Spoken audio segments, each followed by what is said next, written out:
তৃতীয় শ্রেণী প্রিয় শিক্ষার্থীবৃন্দ, এমসি স্কুলের পক্ষ থেকে তোমাদের জন্য রইল অনেক অনেক ভালোবাসা। স্ক্রিনে তোমরা দেখতে পাচ্ছ তোমাদের গণিত বইয়ের পৃষ্ঠা নম্বর হচ্ছে 122। এই 122 পৃষ্ঠা এবং 123 এবং 124 পৃষ্ঠা পর্যন্ত আজকে আলোচনা করব। তাহলে আমরা শুরু করি। এখানে দেখতে পাচ্ছ ওজন।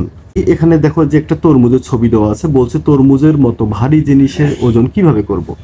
তাহলে ফলটি খুব দেখতে মিষ্টি এবং ভারী একটি ফল। তাহলে এর ওজন পরিমাপ করার জন্য আমরা এই যে মাপনীগুলো দেখতে পাচ্ছ, এই মাপনীগুলো ব্যবহার করতে পারি। এগুলো হচ্ছে অ্যানালগ মাপনী আর এগুলো হচ্ছে ডিজিটাল মাপনী। হ্যাঁ, এগুলো হচ্ছে অ্যানালগ আর এগুলো হচ্ছে ডিজিটাল।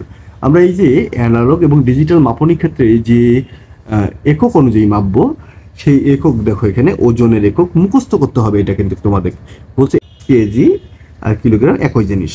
তারপর দেখো 1 কিলোগ্রাম সমান হচ্ছে 1000 গ্রাম। তাহলে 1000 গ্রামে কত কেজি? 1 কেজি। 1000 গ্রামে কত কিলোগ্রাম? 1 কিলোগ্রাম। এটা তোমাদের মুখস্থ করতে হবে। চলো 1 কেজি পরিমাণ বালি একটি ব্যাগে ভরি এবং ওর ওজন কেমন তা বোঝার চেষ্টা করি। আমার মনে হচ্ছে এখানে 1 কেজি বালি ভরা হয়ে গেছে, এর মনে হচ্ছে। তারপর আমরা মাপনী দিয়ে এর ওজন মেপে দেখি। এখানে মাপনীর মধ্যে দিয়ে তুমি ওজন মেপে দেখবা। 122 পৃষ্ঠা। এরপর আমরা 123 পৃষ্ঠা দেখি। 123 পৃষ্ঠা বলছে ক্লে কাদামাটি দিয়ে বিভিন্ন জিনিসের আকৃতি তৈরি করি, যেমন বল, ইট, বোতল ইত্যাদি অনুমান করি এবং মেপে দেখি। বাহ, সবগুলো ওজন সমান। এখন তুমি মনে করো যে 1 কেজি জিনিস, 1 কেজি ময়দার এবং 1 কেজি মাটি দিয়ে কোনো জিনিস যদি তৈরি করো, তাহলে দুটো জিনিসেরই ওজন একই হবে। সেই কথা এখানে বলা হয়েছে।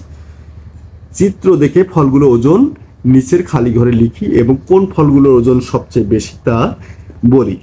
এখানে দেখো তোমরা স্ক্রিনে দেখতে পাচ্ছ, এটা হচ্ছে কয় কেজি বলো তো?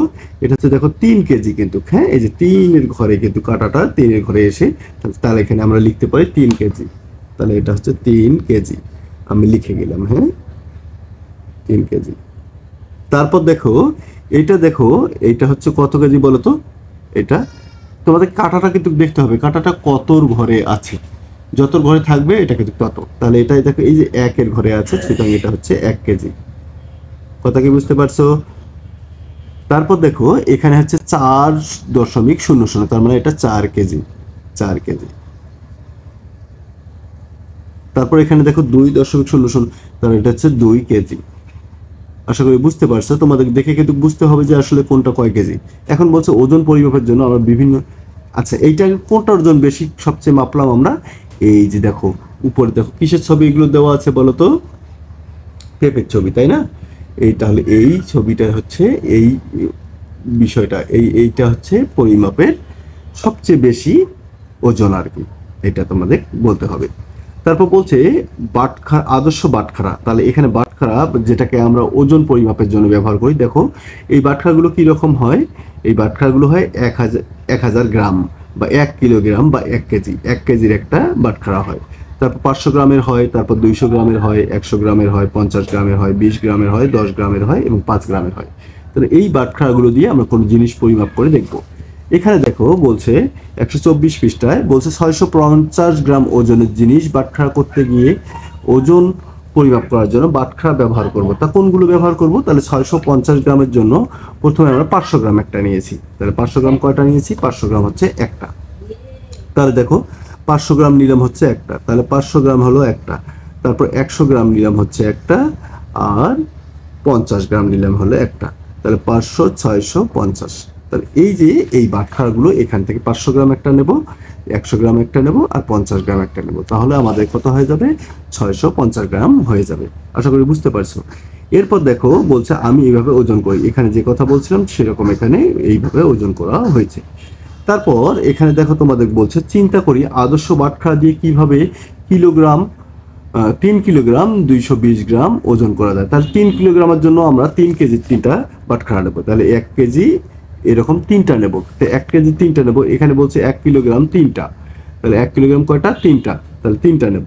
তারপর বলছে 200 গ্রাম একটা, তাহলে 200 গ্রাম একটা। বলো তো তাহলে কয় কেজি হলো? 3 কেজি 200 গ্রাম হলো। আর কয় গ্রাম আছে? 20 গ্রাম। তাহলে 20 গ্রামের যেহেতু বাটখারা এখানে তোমরা দেখতে পাচ্ছ 20 গ্রামের বাটখারা আছে, তাহলে 20 গ্রামের একটা বাটখারা নিলে হয়ে যাবে। তাহলে এখানে দেখো 20 গ্রামের একটি বা 10 গ্রামের দুইটিও তুমি নিতে পারো। ঠিক আছে, এখানে বোঝা যায়। একইভাবে তোমাদেরকে এখানে বলছে 5 কিলোগ্রাম এবং 45 গ্রাম ওজন কোনো জিনিসের পরিমাপ করতে কি কি আদর্শ বাটখারা ব্যবহার করা যাবে। তাহলে এখানে বলো তো 5 কিলোগ্রাম সমান কি বুঝি আমরা? 5 কিলোগ্রাম। তাহলে 5 কিলোগ্রাম হচ্ছে 5 কিলোগ্রাম, তাহলে 5 কিলোগ্রাম হচ্ছে 5 কিলোগ্রাম। তাহলে এখানে 5 কিলোগ্রাম হলে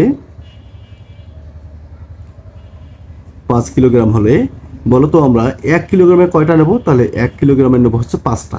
তাহলে 1 কেজি বাটখারা নেব হচ্ছে 5টা। কয়টা? 5টা। 1 কেজি বাটখারা কয়টা? 5টা। তাহলে 1 কেজি গুণন হচ্ছে 5। তারপর আমাদের দরকার হচ্ছে 45 গ্রাম। তাহলে 45 গ্রামে তাহলে আমরা দুইটা কাজ করতে পারি, সেটা হচ্ছে 20 গ্রামের দুইটা নিতে পারি। 20 গ্রামের কয়টা নেব? 20 গ্রামের দুইটা নেব। তাহলে 20 গ্রামের দুইটা নিলে তাহলে 20 গ্রাম দুইটা।